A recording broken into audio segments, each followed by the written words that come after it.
this computer.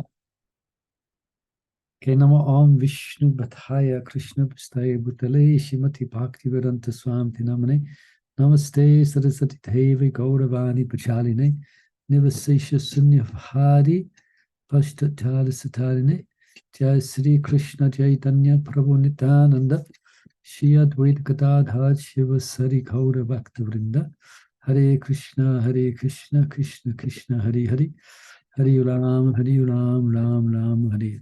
Excuse me, I'm just moving a few things around on my desktop so I can see the Bhagavad Gita and I can see everyone who's here. There's not many at the moment, but Hare Krishna. Oh. Now I've lost the screen. Hold on 1 second. Hare Krishna. Oh, Krishna, what's happened?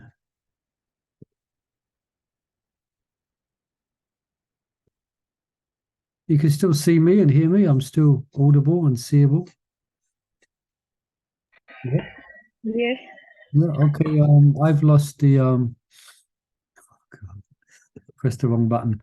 Anyway, just go with what I've got here. Hare Krishna. All right. So I was going to do a little introduction to this chapter, although there's only a couple of us here, but I thought, anyway, I can give a brief introduction when more devotees drop in. Anupama, you can hear me? If you're speaking, you're muted.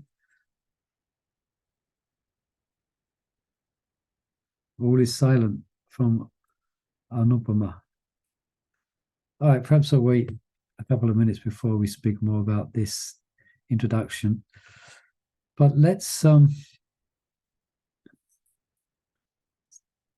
this chapter is called Dhyana Yoga, and Srila Prabhupada, to be noted in this particular chapter, Prabhupada keeps us on track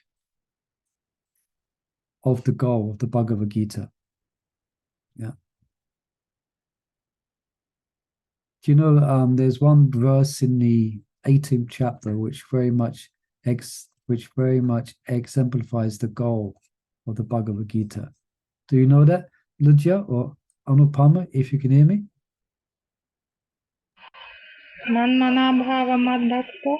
Yeah, that's definitely one. I was thinking, yeah, Manmana Bhatto Machiti Mam Namaskaro. Yes, that's correct. I was thinking of also another one that exemplifies bhakti is 1866. Sure you've heard of that one, yeah? Shava Damam Pariyatyacha Mam Ekam Samanam Bhaja. So just depend completely upon Krishna. And that is bhakti. Yeah. And as you also correctly quoted, always think of Krishna, always bow down before Krishna. And doing this, one is assured of entering the spiritual realm. So that's the ultimate goal of the Gita. Now, if you just read the verses of the 6th chapter, you might get the wrong idea. You might get the wrong impression. And you might start to practice Ashtanga yoga. Yeah. You may do. Although the last verse of the 6th chapter makes it very clear that the best yogi is someone who thinks of Krishna.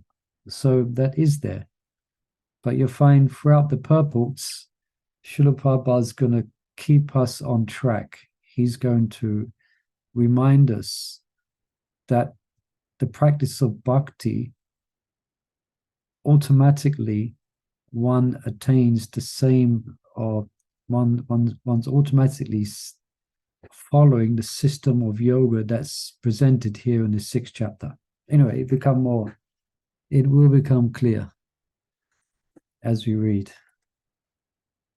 So let's read Hare Krishna. 6:2. Looks like Lujya Mother. There's no one else here to read, so you can read. You can read okay English. I'm sure you can. You speak English? I can try. Yeah, you can read the Sanskrit. And Yam sanyasam iti prabhur yogam tam vidhi pandava mahya sanyasta samkalpo yogi bhavati kashchanam. Very good. Hare Krishna. What is called renunciation you should know to be the same as yoga, or linking oneself with the Supreme. O son of Pandu, for one can never become a yogi unless he renounces the desire for sense gratification. Real sannyasa yoga or bhakti means that one should know his constitutional position as the living entity and act accordingly. The living entity has no separate independent identity. He is the marginal energy of the Supreme. When he is entrapped by material energy, he is conditioned, and when he is Krishna consciousness or aware of spiritual energy, then he is in his real and natural state of life. Therefore, when one is in complete knowledge, one ceases all material sense gratification or renounces all kinds of sense gratificatory activity. This is practiced by the yogis who restrain the senses from material attachment. But a person in Krishna consciousness has no opportunity to engage his senses in anything which is not for the purpose of Krishna. Therefore, a Krishna conscious person is simultaneously a sannyasi and a yogi. The purpose of knowledge and of restraining the senses as prescribed in the jnana and yoga process is automatically served in Krishna consciousness. If one is unable to give up the activities of his selfish nature, then jnana and yoga are of no avail. The real aim is for a living entity to give up all selfish satisfaction and to be prepared to satisfy the Supreme. Krishna consciousness or a Krishna conscious person has no desire for any kind of self-enjoyment. He is always engaged for the enjoyment of the Supreme.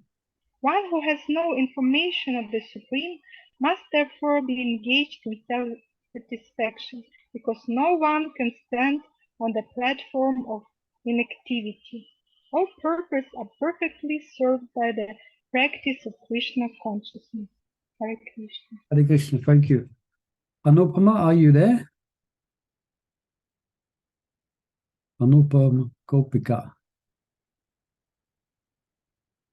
All is silent from Anupama. Hare Krishna.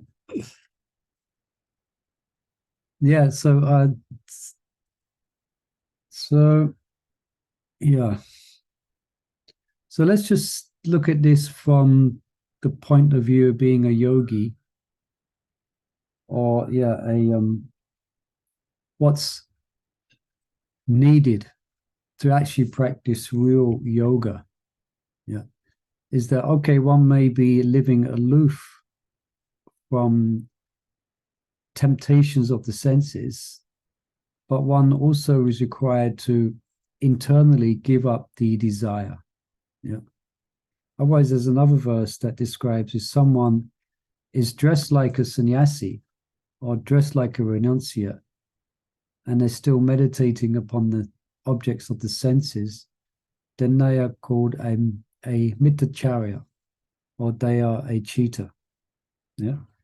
So one has to renounce the desire for the fruits of action, as we keep on being mentioned. This is called nishkam karma yoga. Yeah. Because unless one does give that up, one cannot be a jnani yogi or an astangi yogi, which now the process of astanga is going to be explained here. So just for your information, looks like you're the only one here so far, Lucia, mother. So, Anupama, are you there yet? I guess not. So sannyas means to renounce the fruits of one's action, traditionally. Yeah. And yoga means or the perfection of yoga is that the mind is not agitated. Yeah. By what? By the desire for sense gratification. So that's the principle of all yoga practice is the mind. So not to be agitated in any situation. And that's not so easy. That's not so easy. It's quite a high stage of yogic achievement. Yeah. And such persons, they will not live in cities, they will not live in towns. Traditionally, they would go to Himalaya to aid their or to aid them in not being disturbed. Excuse me. And even there's stories or there's tales in the Bhagavatam which describes in order to achieve this, some yogis who can perfect the art of yoga, pranayam, they can live on the life airs that rotate within the body. Do you know there's life airs which move the eyebrows, there's life airs which digest food, there's life airs which evacuate food, there's life airs which surround the heart. So they are actual subtle airs. So a really accomplished yogi, they can live on those airs and not be dependent upon the air that comes from without. Here comes Mavanga Latika. Here they will come one by one. You follow so far, Lydia? Yes? Yes, I'm trying. Yes, me as well. Let's try. Yeah. So welcome other participants. We have some more in here. Can you hear me, other participants? I think there might be something going on with the people coming in. Oh no, guy is here. Yeah. You can hear? Okay. We can hear. Great. So we've been going a few minutes. Yeah. I don't know whether to, let me just briefly go over because I thought it was important to make a little introduction to this chapter.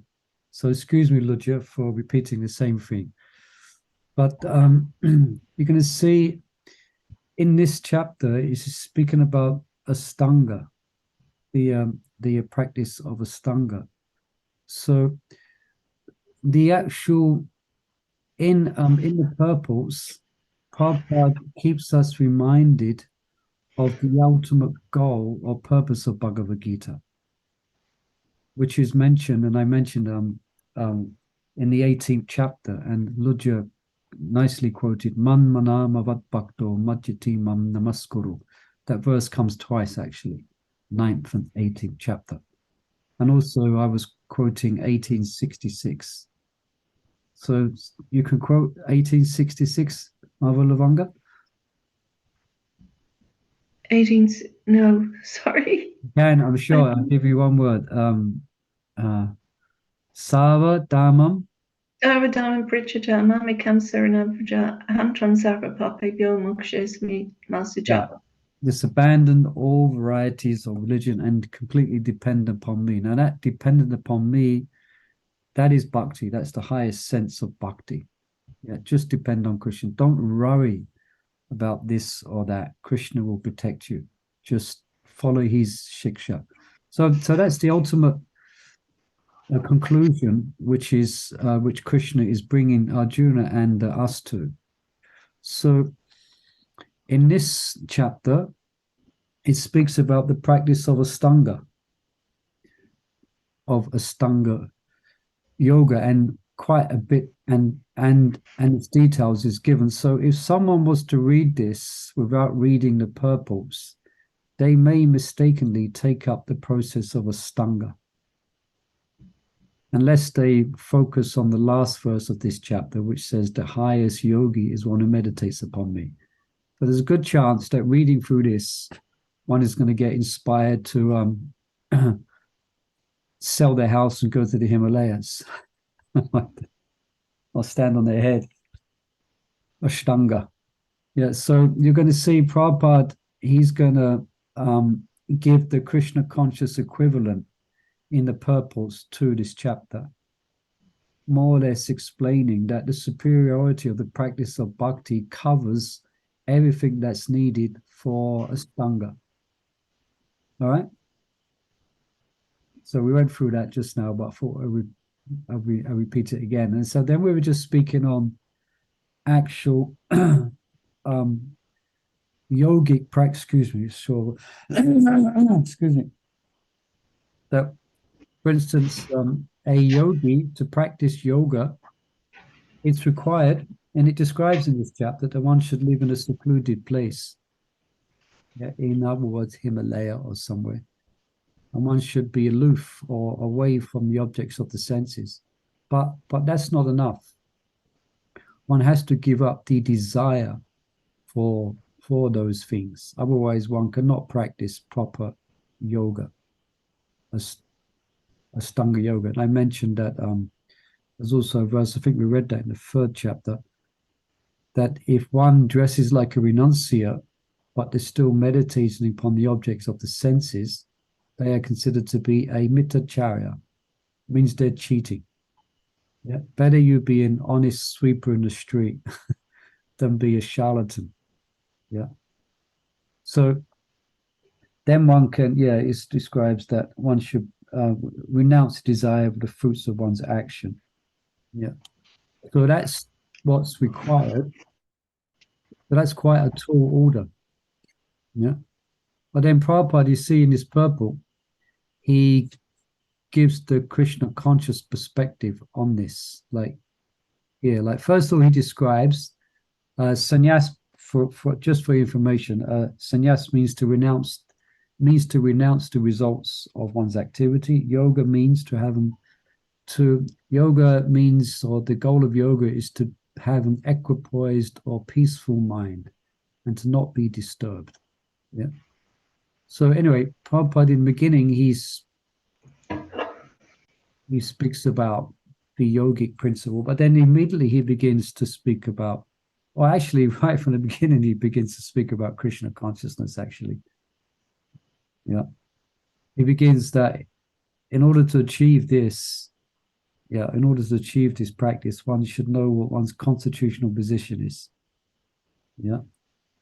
Anyone knows what constitution means? I looked it up in a dictionary before.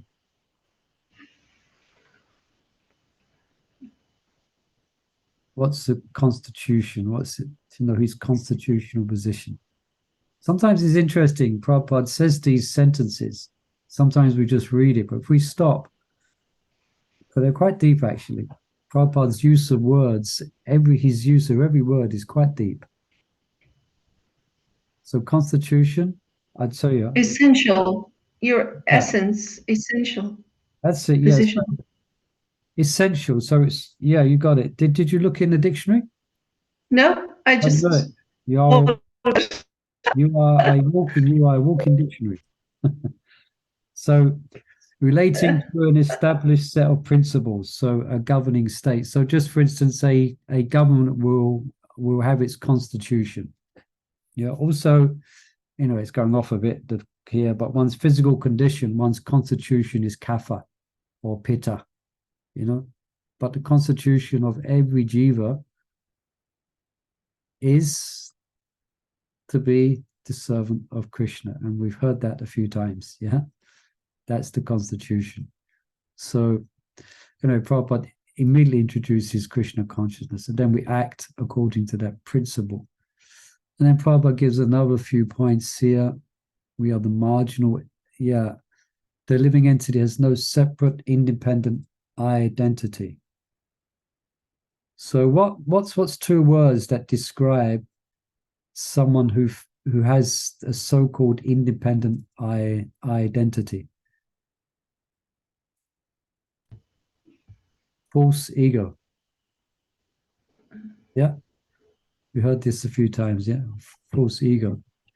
So, but actually, we do not have any other identity. But we take on these. These are called all padis, where we take on these other identities, even to the point of identifying as a male or female. Even anyway, we won't go down that line too much because especially this day and age.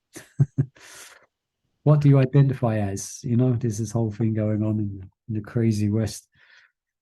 So, but we misidentify as being also part of a particular country. Prabhupada would often mention this, Boma Ijadi, where one's worships or one identifies with the country that they are born in very much. It's difficult not to, actually. You know, I know, as you know, I'm born in England, I'm born in London, and when I haven't thrown off that conception that I am English yet. I'm London. I mean, it's very deep that I come from London, but these are all padis. These are false designations. Yeah. But actually, we are the servant of Krishna. And anyone knows what marginal means? He is the marginal energy. Someone could explain. Let's see who's with us, and I'll ask. We've got a few Mother Lavangas here. Let's ask Mother Gaia. What does marginal mean? The one on the edge? I don't know. One on the edge. Yeah, that's quite good. You could expand a bit more. Well, there's internal, external, and marginal. So it's like it can be affected by Maya because it's not as strong. I don't know how to explain this. You're better at this, Prabhu. No, you got it quite good. You got it quite good. You said on the edge, one can be affected by the material or the spiritual. Yeah. So there are jivas who are completely spiritual. Nitya Siddha. Yeah. Or Vishnu Tattva, expansions of Krishna, completely spiritual. There is nothing material at all. Then you've got Nitya Baddha, those who are completely conditioned. Well, and actually they are marginal energy, but then you've got the jiva who can be overcome by illusion or can be in their constitutional position. So we are marginal. So we have a choice: turn left or right. Where do we go? Do we eat the apple, or do we offer the apple to Krishna first? Yeah, you have a choice. If you act in your constitutional position, you are not going to want to enjoy that separately, that apple separately from Krishna, and you offer it, even if it's a quick offering. Please, Krishna, accept this apple before I eat it. You know. So anyway, yeah, we are marginal energy of the Lord. Anyway, going over this purport a little bit. Any questions or comments on this? Actually, you guys who just joined haven't heard the purport, but so I'm just, because we read it before. So Prabhu, can I ask a question? Nitya yes. Baddhas. I thought we were Nitya Baddhas. So who are Nitya Baddhas eternally, like in Maya? Who would that be? Yeah, I mean, that's why I hesitated when I started to go down that line, because I realized actually we're all Nitya Baddha. It's described. Yeah, we have been in illusion for many kalpas. So more or less we are considered to be eternally conditioned. Yeah. Because it said from time immemorial. So basically, yeah, that forever. time immemorial. So that means even if you think of a number, then that's not enough to describe how long we've been here. But Nitya Baddha is normally referring to the conditioned soul who has an illusory separate identity. But by the grace of Krishna, by the grace of the devotees of Krishna, by the grace of Lord Chaitanya Mahaprabhu, we can be reinstated in our original identity as a servant of Krishna. So Nitya Baddha just means it's not a sentence, it's a exclamation of the past. It's not necessarily an exclamation of the future if you meet with a devotee. It can change. It's an opportunity. Yeah, we have opportunity. By the grace of Krishna, who comes here to show his pastimes and empowers his devotees. Yeah. So that's Nitya Baddha, Nitya Siddha. Yeah. So Nitya Siddha, those who always yeah, those who never turn their face away from Krishna. Yeah, Nityasiddha. Yeah. And they may be jivas, yeah, but they're in a position of siddha. Yeah. Okay. Anything Thank else on that? No problem. Yeah. Let's go down a bit. Therefore, when one is complete knowledge. Yeah, one of the symptoms of being in knowledge that one, just like a yogi, ceases sense gratification. Yeah. So the bhaktas also cease sense gratification. And Prabhupada says, this is practiced by yogis who restrain the senses from material attachment. Then Prabhupada says, but a person in Krishna consciousness has no opportunity to engage his senses in anything which is not for the purpose of Krishna. Yeah. Any questions on that? Everyone's up to this standard here? We may be, we might not be. One day. One day, yeah. So Prabhupada, often when he speaks, he's speaking about perfectional stages of Krishna consciousness. So this is what we're aiming for. Yeah. But at least we should be regulated. At least we should, yeah. For the person in Krishna consciousness, no opportunity to engage his senses in anything which is not for the purpose of Krishna. So this is what we want to achieve. Yeah. So therefore, to help us to do that, we depends. Many devotees. Some of you have initiation and some don't. That's why it helps to take vows. To live by certain principles, because we want to direct ourselves in this, according to this sentence here. Yeah. Has no opportunity to engage his senses in anything which is not for the purpose of Krishna. That's why it's good to, as much as possible, is to be in association of devotees where where there is lots of things to do with the senses. Yeah. Just like today, I was in a temple and I went there for lunch class, but lunch class was cancelled because they're decorating the temple. That's fine. And they're putting up decorations. So it's interesting decorations they're having for the temple this time. There's lemons on they're threading lemons and grapes and apples in it. But the point is that they're busy. Yeah. They're engaged, their senses. Devotees there in a temple room, they're busy. They're actually engaging their senses for the purpose of pleasing Krishna. Yeah. And then I went upstairs to our seminar room that we have, and there's ladies there making garlands. So they're busy engaging their senses. That's why it's good to be connected as much as, if we can, if it's possible, in a community of devotees where there's lots of activities to actually do. Now, that might not always be possible.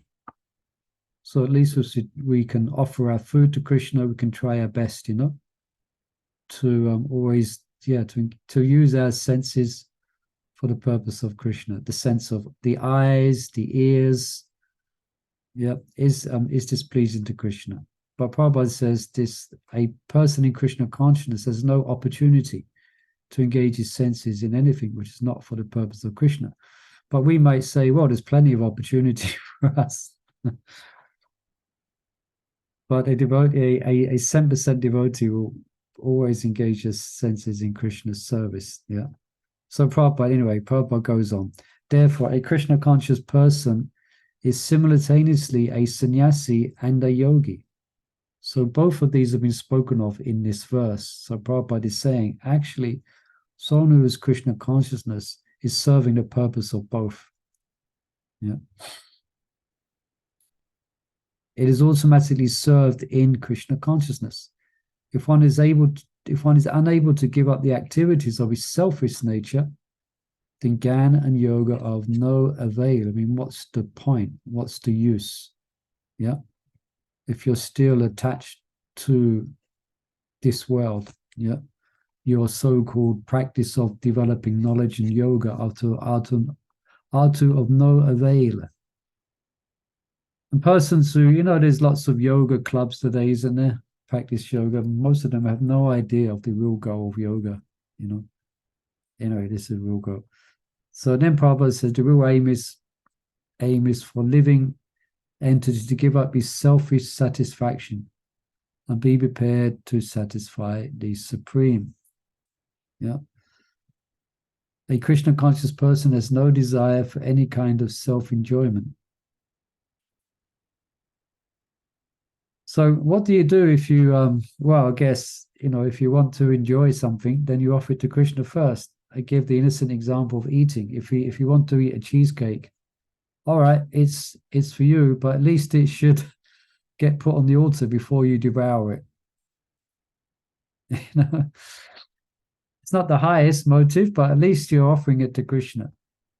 Right? You desire to eat, do something, but at least you do it for Krishna. Yeah. Then gradually, we will find, then gradually we will find more satisfaction in directly pleasing Krishna. That we will slowly but surely, our lives will become very much more simplified and uncomplicated, because the only thing we find out, or the only resource for our well-being and our increasing pleasure, is direct in the senses in Krishna's service. Yeah. Like, for instance, I'm sure devotees here, you're all taking part in these readings and discussion. But so at least within this hour, it's relatively easy to be Krishna conscious, isn't it? Hopefully. Sitting down in one place or concentrating on one activity. But then when we go about our life, our day, we may get distracted. Yeah. Anyway, it goes on. So one who has no information of the Supreme must therefore be engaged in self-satisfaction, because no one can stand on the platform of inactivity. All purposes are perfectly served by the practice of Krishna consciousness. So Prabhupada, again, everything is taken care of through the process of Krishna consciousness, yeah, which is not inactivity. There's lots of activities to actually do. Yeah. So any questions or comments on that? Sorry, I was dissecting the purport a bit. I was reading it before and found it interesting.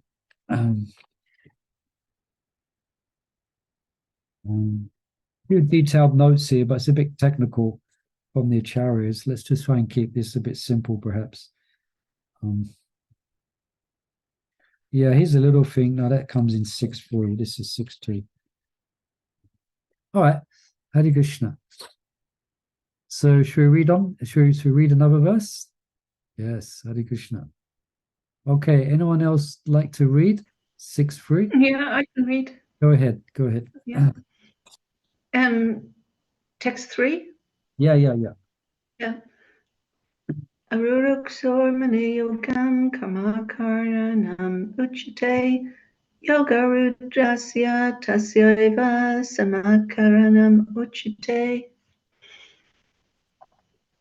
Purport. Sorry, I'm reading from the book screen. Yeah.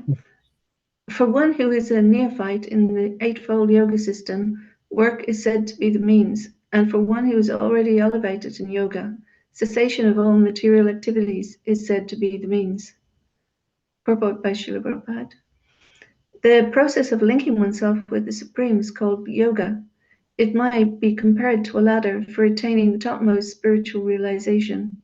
This ladder begins from the lowest material condition of the living entity and rises up to perfect self-realization in pure spiritual life.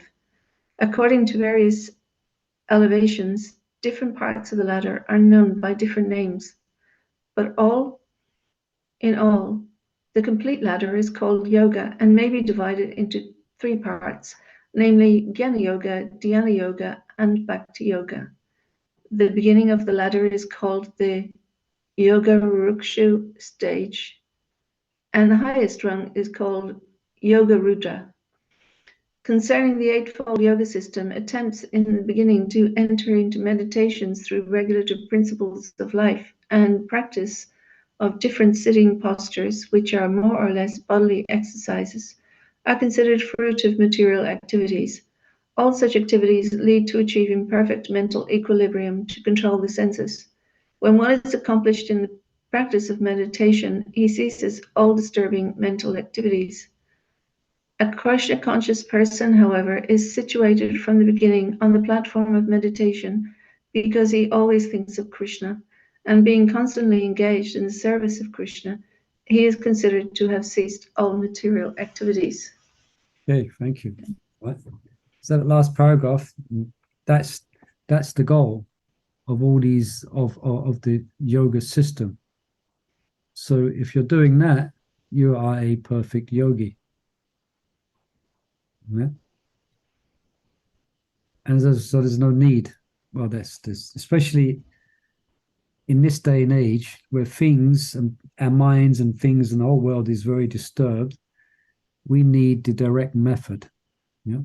But anyway, just a few points here. Is there any immediate questions on this?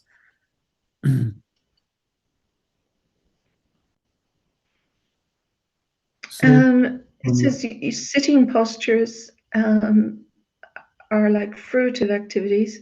He means the asana, yoga asanas. Yeah, I noticed that as well. Yeah, I mean, that's what Prabhupada says. I think it's if the goal is not be directed towards spiritual realization, but it's just to have an equipoised mind or have a healthy body, then it's fruitive. Yeah. So I find yoga asanas really help. I mean, for me, I'm not particularly well anyway, but the yoga really helps. And actually, I feel it helps me focus as well. But I always do my yoga. I pray obeisances to Krishna because he's the Lord of all yoga before I start my yoga. And I just chant the mantra in my mind. I mean, I'm thinking I'm doing this yoga so I can continue whatever service I can do for Krishna and stay in good health for Krishna. There are many. Is that just wishful thinking, or is it yoga can be dovetailed in Krishna service? It can, definitely. And there's many devotees who practice yoga, hatha yoga, in order for exactly as you said, in order to keep the body fit and healthy for serving Krishna. So we're very clear on the role of yoga, and especially when we're practicing bhakti, that we know if perfecting a down dog, there's down dog, or perfecting, what's the other asanas called? Down dog or bridge pose. Tree pose, Tadasana, tree pose. Tadasana. It's not going to make you Krishna conscious. It is not bhakti. Okay. I heard that every asana is actually like a prayer to a separate demigod or something, because it's like a prayer thing. There are serious practitioners of yoga, and there's mantras for each asana. So because people in the past, they understood its ultimate purpose, which was to attain the supreme, but we're very clear on its use and how, and that we're very clear that it's not that however expert we become in asanas, it's not going to indicate how advanced we are in bhakti. Let's be clear on that. But it does help a lot. I mean, myself, I do yoga as well. I do it daily if I can, but I don't always manage it. And it helps me with my service as well. And I know many devotees who do it as well. So we're very clear on its use. Yeah. You shouldn't get bewildered on that. Yeah. But just anybody else on this? Any questions on this? Otherwise, there's a nice commentary on this purport, which kind of expands and helps us to understand more. But first of all, for one who's a neophyte in the eightfold yoga system, that means they're not ready to sit down for meditation. So therefore, they should be engaged. Yeah. That's why I said work is said to be the means. And for one who's already elevated in yoga, cessation of all material activity is said to be the means. Yeah. So this could be, if there's not a purport, if the purport wasn't here and Prabhupada wasn't keeping us on track, this doesn't have much to do with the practice of bhakti yoga. It might not seem like. Yeah. But Prabhupada's keeping this, he's explaining it in a Krishna conscious perspective. Anyway, so there's two stages of Astanga yoga, which is mentioned. Prabhupada mentioned it, is yoga urukshu and yoga ruda, the beginning and the advanced. Now these are further divided, Prabhupada said, into 8 steps, anga. And just missing a few notes here, but one can, let's read this a little bit. One at the beginning stage must work. Now we mentioned that. He is neither detached enough nor pure enough to renounce work. Yeah.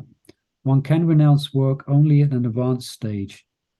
So then there's a quote from Baladev Vijayabhushana. I won't read that, but just going forward a bit. The 8 steps in Astanga Yoga. So anyway, we're going to go over that. Just for your interest, we will go over these 8 steps. Prabhupada paraphrases it in 3 steps. Jnana Yoga, and Bhakti Yoga. Yeah, no, the word yoga, it means to link with Krishna. Actually, it means Bhakti. So you heard of Jnana Mishra Yoga? Mishra means mixed. Jnana Mishra Bhakti Yoga. So if your practice of bhakti has a strong inspiration to be knowledgeable, that means your bhakti is not pure, it's mishra, it's mixed with jnana. So it's called Jnana Mishra Bhakti Yoga. Yeah, for example. Now the 8, some of you might know what the 8, we have some yogis here, I think. What's the first 2? Anyone know the first 2 of the eightfold yoga system?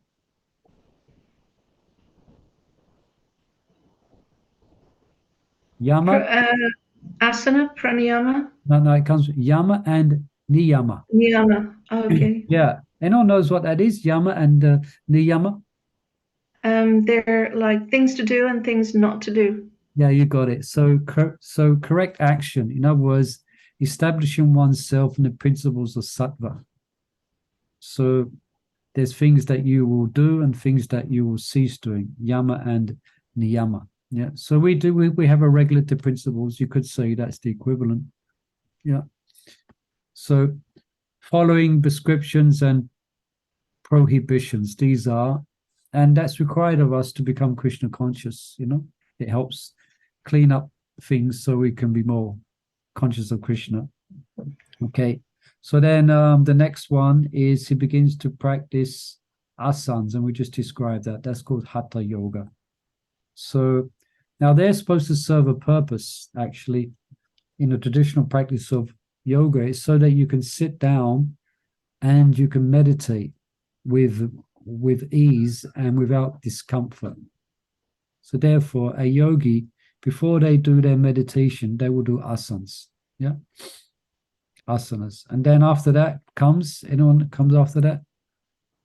Pranayam, yeah. Yeah. Pranayam. Breathe in 4 seconds, hold the breath 7 seconds, breathe out 10 seconds, hold it like that. Pranayam. Yeah. And then the breath is, I'd read from here, the breath is intimately connected with the mind. So pranayam helps to control the mind. So normally we're always meditate upon the senses, upon the sense objects. But when you're doing pranayam, you're meditating on the breath. So you're free. It frees the mind from meditating. It helps to control the mind. Yeah. Jiva Goswami mentions actually that before one does the Gayatri mantras, then one may do pranayam to steady the mind. Yeah, to steady the mind. So when the mind is controlled, just reading now, the aspiring yogi advances to the practice of pratyahara. So that means to withdraw your senses from the external world and then become detached. And then one practices dharana. One goes deep in meditation. And we're speaking about this in other classes we do. Some devotees are taking part in those. In regards to the Mahamantra, then dhyana. And what's the final stage, this eightfold yoga system? Samadhi. Samadhi. Yeah. And we're describing the equivalent of that in our Sankalpa Kaumudi readings. Okay. Is this, I hope this is not too technical, but I thought I'd fluff out more this purport so we understand what's being described. So, any questions here?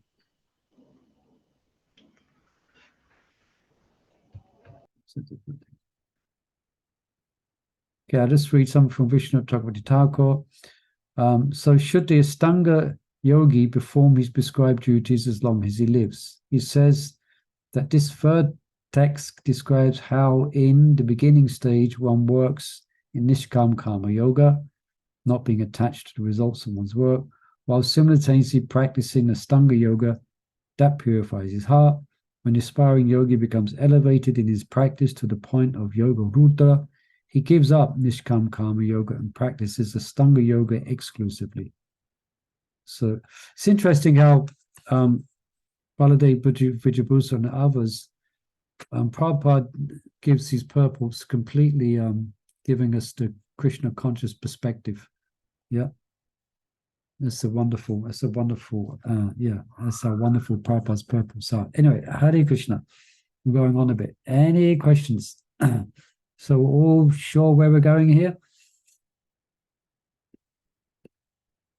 Let's read this part again, because this just says everything here. A Krishna conscious person, however, is situated from the beginning on the platform of meditation, because he always thinks of Krishna and being constantly engaged in the service of Krishna, he is considered to have ceased all material activities. Yeah, so devotee may be queuing up in Sainsbury's, maybe shopping, but they offer everything to Krishna. Yeah, they may be on the bus, they may be on the tube, they may be here, they may be there, but they're working, they're en route to the temple, they're en route to their job to maintain themselves so they can buy food to offer to Krishna. So yeah, so they constantly engage in Krishna's service. For myself, I live in an ashram and I'm connected to the temple. So no, I have a bike, I ride my bike and I ride to a temple and from the temple. It's all connected to Krishna. Yeah. So does that mean when someone takes to Krishna consciousness that they actually jump over the eightfold yoga system is kind of bypassed and you reach Krishna consciousness without coming to the stage of actually taming the mind? Yeah, that's a good point. Externally, the practice in of themselves indicates that, yes, they have come to the perfection by actually serving Krishna. But internally, they still have a ways to go. They have some cleansing to do. So therefore, we have the process of Shraddha, faith, then becomes Bhajan Kriya, then Nishta, then Ruchi, and then we have different stages which we go through in the development of Krishna consciousness. So we still have work to do, but the work is more internal. Yeah.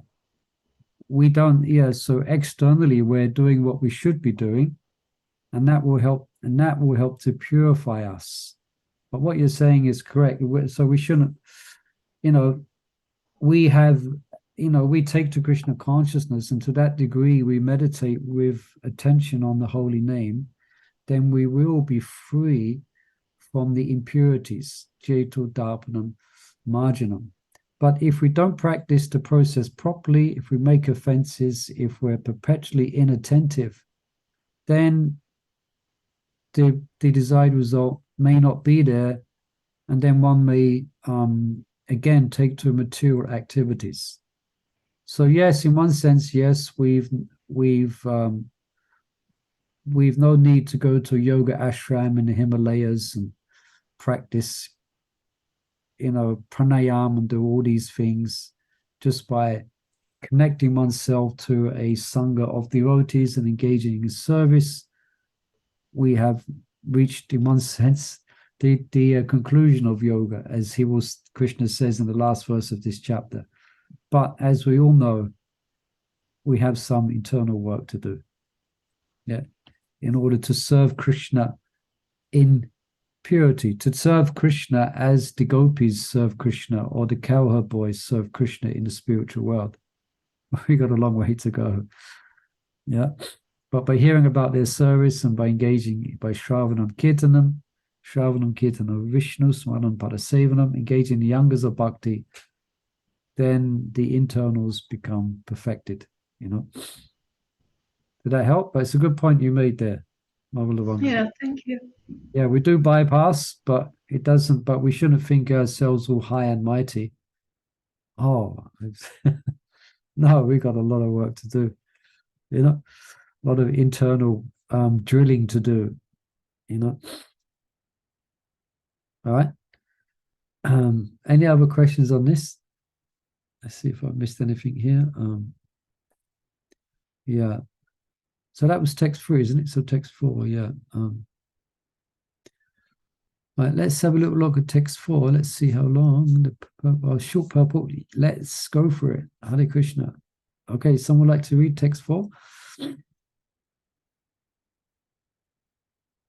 Quick, time's running out. Okay, I'll read it.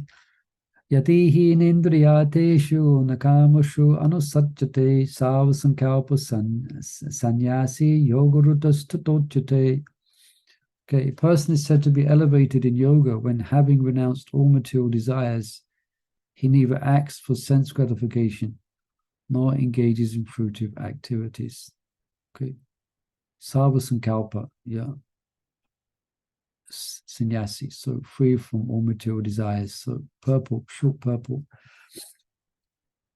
When a person is fully engaged in the transcendental loving service of the Lord, he is pleased in himself, and thus he is no longer engaged in sense gratification or in fruitive activities.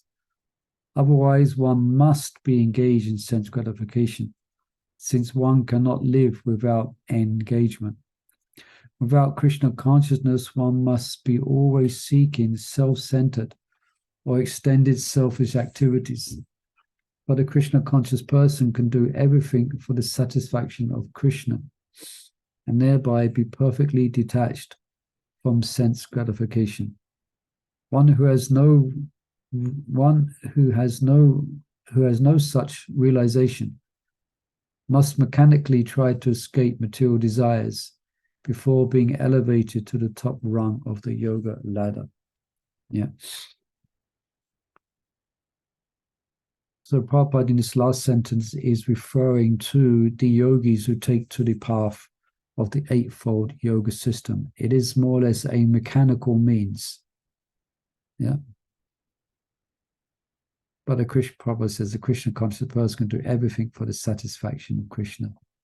Anyone know there's one personality in the Srimad Bhagavatam who Prabhupada would exemplify as all his senses being engaged in the service of the Lord?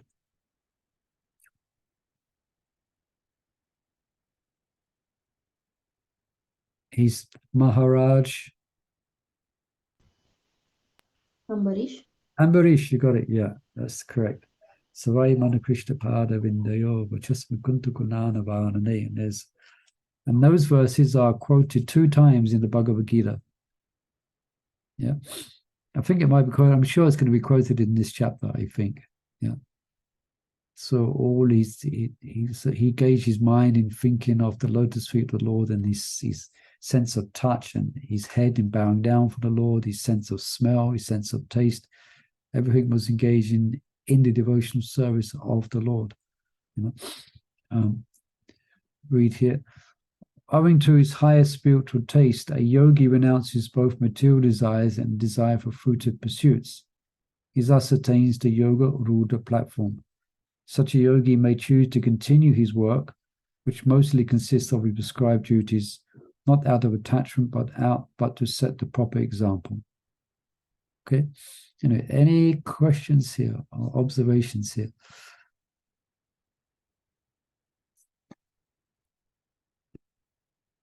Everyone's experiencing this? You're pleased in yourself? Yes, Hopefully, yeah. Sometimes we may not realize how much advancement that we may have made. Yeah, that's why it's good to reflect on the things that we used to do to be satisfied before we took the Krishna consciousness. Yeah, some of it might be quite not mentionable here, but the things we would do to actually find pleasure. Yeah, and those things that we would do to find pleasure would just cause us more frustration in the long run. Yeah, and more frustration and more confusion. Yeah, but now hopefully, we're leading relatively simple lives. We can be happy. Yeah, we can be happy if we chant nice rounds. That's it. That's enough for us, isn't it? If we can chant nice rounds, we're happy. If we can associate with devotees, we're happy. If we can read Bhagavad Gita together, we're happy. Yeah. Yeah. Now, yeah, so anyway, Hare Krishna. Just reflect on the things I would do to try and be happy. Yeah. I was absolutely dependent on money, because money means you can buy things and do stuff and you can go places. I think I've said this before, if I didn't have any money, I would be in such a sulky mood at home, that my dad would give me money and tell me to get out of the house. Yeah, because if I didn't have money, I couldn't do it. I couldn't go to the pub. I couldn't do anything. I'd just be, I'll be like, I wouldn't be a very pleasant person to be around, But yeah, so that's materialistic life, Hare Krishna. So yeah, let's appreciate. We should appreciate, just reflect back on how we was or what we was. And okay, we may not be have attained the highest stages of Krishna consciousness. It may be, and the process may be slower than what we thought, but at least we're on the path, and we're in a much better state than we were before we joined. All right, let's pause there. So thank you, devotees. Not many of us today. Chandravali had another appointment, but we had another couple of people join it. I mean, it always amazes me. There's another 2 people joined on the register thing. We've got 180 people. I don't know how they know about it, how they come across it, but anyway, just let you know, 2 people joined, but they're not here. Anyway, thank you, everyone. I'm just going on now. Let's stop there. And tomorrow is the appearance of Lord Balaram. So we want those of you to attend our Brihat Bhagavatamrita readings, then spread the word. And I mentioned to Chandravali that we'll be engaged in that festival, so we'll miss that tomorrow. Okay. Yeah. Are those people getting the right link to join when they sign up? Yeah. What I think is happening today is a lot of devotees are engaging, preparing for Balaram Jayanti. Balaram Jayanti, yeah. That's what I Balaram guess. Priyam, sorry. Yeah, I guess they're busy. They're engaging in the sense of Balaram Jayanti. Your link works, Mother. It's perfect. We have so many lavangas usually. Yeah. Okay, everyone. I wish you a wonderful Balaram Jayanti tomorrow. Yeah. Look forward to Haribol. next week. Hare Krishna, Hare Krishna. His Grace, Manamalogar Prabhu Ki Hare Krishna. Ram Ram, Hare Hare.